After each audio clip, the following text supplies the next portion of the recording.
자, 표준 계약서가 내용이 좀 대여섯 페이지 되는데요. 거기에 체크리스트를 간략하게 보겠습니다. 우리가 계약서 내용에 어떤 내용이 들어가고 여러분이 어떤 계약에 대한 내용들을 좀 살펴봐야 될지 이 내용들을 좀 제가 말씀을 드려보도록 하겠습니다. 자, 설계 계약 내용, 즉 설계 계약 내용이 있겠죠. 프로젝트명이 있고 면적이 있고 설계비는 얼마고 이런 설계 계약 내용, 그다음에 업무 범위, 여러분이 업무를 어떻게 어디까지 할 거냐, 이 계약서에 담아야 할 내용이라는 거죠. 계약서에다. 계약서 왜 중요하죠? 문제가 되었을 때 법적인 어떤 근거 공식 서류기 때문에 중요하다는 얘기예요. 구두 계약도 여러분 이거 아셔야 됩니다. 구두 계약도 계약입니다. 여러분 구두 계약도 계약이에요. 근데 왜 구두 계약을 믿지 못할까요? 나중에 서로의 말이 다르는 거예요. 말이 다르고 기억이 달라요. 말과 기억이 다르다는 얘기입니다. 그러니까 어떻게 돼요? 서류로 만드는 겁니다. 서류로. 그래서 여러분이 어지간한 중요한 것들은 꼭 문서로 남겨놔야 된다. 왜? 나중에 분쟁이 생겼을 때 무엇을 봅니까? 여러분 법정에서 문제가 생겼을 때 말이 다르면은 판사가 믿을 수가 없어요. 당신이랑 나랑 구두 계약했지 않습니까? 이 업무를 해주기로 했지 않습니까? 근데 한 사람은 누가 언제 그걸 해준다고 했습니까? 해줄 수도 있다, 말할 수도 있다라고 얘기를 했지. 내가 그거 해준다고 했습니까? 라고 말로만 서로가 해준다고 했었을 때 구두 계약도 계약이어서 녹취를 해야 되겠지만은 이게 안 되면 법정에서 법정에서 판사 앞에서 양쪽이 싸운다 이 말이에요. 이럴 때 판사가 누구 말을 믿냐 이 말이에요. 믿을 수가 없다. 그래서 뭐예요? 계약서를 작성하고 문서로 만들어 주는 내용이 되겠습니다. 그렇기 때문에 이 업무 범위라든가 이런 내용들도 다 문서로 꼼꼼하게 정리를 해야 되는 이유가 이런 나중에 분쟁이 생겨서 법정에 갔을 때 이거에 대한 근거 자료를 내놓는 겁니다. 여러분이 인생을 살면서 법원, 그다음에 경찰서, 그다음에 검찰, 그다음에 뭐 세무, 뭐 이렇게 세금 이런 부분들은 좀 안 만나는 게 좋죠. 안 만나는 게 좋은데 여러분이 비즈니스를 하게 되면은 이렇게 분쟁이 생겨서 소송이 갈 확률이 매우 높아요. 저도 개인적으로 법정 소송을 해봤습니다. 설계비 관련해 가지고 법정 소송을 해봤는데 법정 소송을 해보면서 깨닫는 게 이 계약서가 아주 중요하다. 여러분 계약서 잘 안 봐요. 그냥 표준 계약서에 도장 찍어버리는데 그 계약서에 무엇이 있는지를 여러분이 잘 아시고 분쟁이 생겼을 때에 어떻게 처리해야 될지는 여러분이 좀 판단하셔야 됩니다. 자, 그래서 업무 범위, 건축주, 계약서에서는 갑이라고 얘기합니다만은 건축주의 자료 제공을 해야 되는 내용도 좀 살펴봐야 되고요. 그러니까 이 뭐예요? 건축주가 자료를 제공해야 될 걸 왜 내가 내 돈 들여서 하냐 이 말이에요. 내 용역비에 대해서 하냐 이 말이죠. 이 내용이에요. 건축주가 기본적으로 자료를 제공해야 될 내용이 있고 그 자료 제공에 대한 비용은 건축주가 내야 되는데 이거를 내 설계비에서 이 업무를 한다는 건 말이 안 된다는 거예요. 그러니까 이런 부분들, 즉 뭐냐, 설계비 돈이 있지 않습니까? 돈이 있고 해야 될 일이 있잖아요. 일이 생기면 비용이 발생하잖아요. 내 설계비가 있고 일이 있고 이 일을 하기 위해서는 비용이 발생하는데 이 비용을 누가 낼 거냐 이 말이에요. 그죠? 건축주가 내야 될 이 돈이 있고 설계비에 포함시켜야 될 내용이 있기 때문에 이 계약서에서 이 비용은 설계비에 포함됩니다라는 부분을 서로가 알고 도장을 찍어야 된다.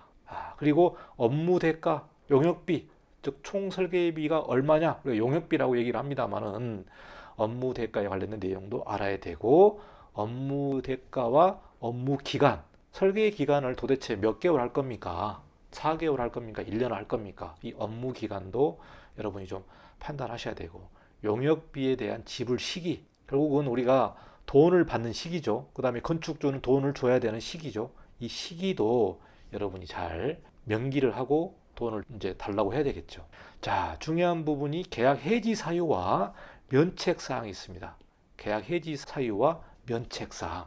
이 내용이 뭐냐? 계약을 해지하는 요건이 발생하는 거죠. 계약을 해지하는 요건이 발생한다. 그러니까 건축주도 이 내용을 알아야 되는 거죠. 계약을 해지해야 되는 내용. 그 다음에 어떤 문제가 생겼고 업무가 중단됐는데 면책사항이라는 게 뭐예요? 내 잘못이 아니다. 이러한 부분은 내 잘못이 아니기 때문에 이러한 책임에서 면해주겠다. 이런 내용이 면책사항이고요. 나중에 이제 손해배상 소송을 하게 됩니다. 나중에 이제 건축주와 건축사 또는 건축주와 시공자 이렇게 손해배상에 관련된 소송을 하는 거예요. 왜 소송을 하죠? 서로 합의가 안 되기 때문에 분쟁이 생겨서 내용 증명 보내고 서로가 말로 이제 합의를 하려고 하겠죠. 이 부분은 5천만 원을 주라.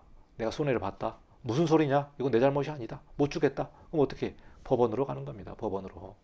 이게 이제 손해배상 소송이 되니까 손해배상 소송에서 가장 기본적으로 들어가는 내용들이 이 계약서죠. 어떻게 계약을 했느냐, 그리고 어디까지 일을 했느냐 이런 부분들을 만들어 놓기 때문에 항상 어떤 문제가 생기면은 서류로 여러분이 꼭 만들어서 정리를 해야 될 것 같습니다. 자, 제가 국토교통부 고시에서 표준계약서를 만들어 놓고 있는데요.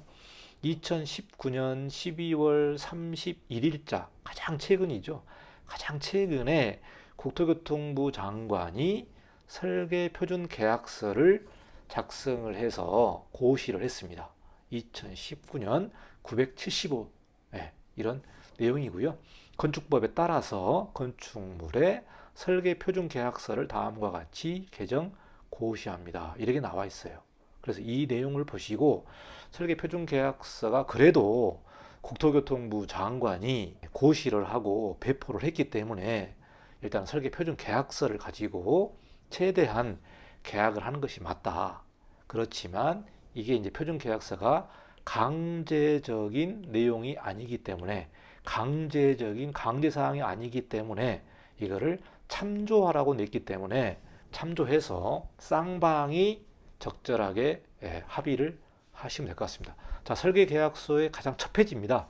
첫 페이지인데 건축물 명칭, 대지 위치, 설계 내용, 대지 면적, 용도, 구조, 층수, 건축 면적, 연면적 합계 이거를 적게 돼 있죠. 그러니까 설계 계약하기 전에 이제 건폐율, 용적률 따져서 연면적 합계를 해서 어느 정도의 좀 유연성 있게 진행을 하시면 될 것 같고, 계약 면적이 있고요. 자, 계약 면적은 뭐냐면 설계 면적은 법적인 면적이 될 수도 있지만 계약 면적은 더 클 수도 있다. 더 클 수도 있다. 왜 그러냐면 다세대 주택 같은 경우는 발코니 확장 부분이 면적에 다 나타나지가 않아요. 법정 면적에 안 나타납니다. 보너스입니다. 이건 완전히 보너스고 어디에서도 안 나타나고 설계자하고 건축주만 알 수가 있죠. 또 시공자도 나중에 이제 도면을 보면 알 수도 있기 때문에, 그러면 이 발코니 확장 면적이 계약 면적으로 들어갈 수 있죠. 그래서 만약 예를 들어서 법정 면적으로 100평이다, 333제곱미터다. 그러면은 실제로 발코니 확장까지 포함을 하고 장애인 엘리베이터도 인센티브 받아서 법정 면적에서는 빠지지만 포함이 되고 뭐 옥탑 면적도 포함이 되고 하다 보면은 이 면적이 400제곱미터가 될 수 있어요. 실제로 내가 설계하는 면적은, 계약 면적은 400제곱미터가 되는 거죠. 여기에 따라서 계약 금액도 나오게 된다는 부분이 되고 부가세가 별도가 된다는 내용이죠. 여러분이 이제 설계 표준 계약서를 작성한다는 거는 기본적으로 사업자 등록증이 있고, 그렇죠. 사업자 계좌가 있고 등록증까지 다 마련한 다음에 이거를 진행하게 될 것 같습니다. 그래서 건축주 갑, 설계자 을, 그래서 건축주의 인적사항과 서명과 사인, 인감도장을 찍기도 하고요. 건축사의 서명과 인감도장, 사업자 등록번호 이런 내용들을 작성을 해서 사업자 등록증도 이제 건축주에게 주고, 또 사업자 계좌, 돈을 좀 내야 되잖아요. 사업자 계좌 같은 경우도 줘서 건축주가 도장 다 찍고 각각 한 부씩 보관하고 나중에 이제 결제를 하시면 될 것 같습니다. 이게 건축물 설계 표준계약서 제일 첫 페이지입니다. 제일 첫 페이지고요. 앞으로 다음 시간에는 건축물 표준계약서에 무엇이 들어가 있는지, 용역비를 어떻게 산출하는지, 또 용역비를 어느 시점에서 받아야 되는지, 이 내용을 우리가 앞으로 계속해서 공부를 해보도록 하겠습니다. 공부하시느라고 수고 많았습니다. 감사합니다.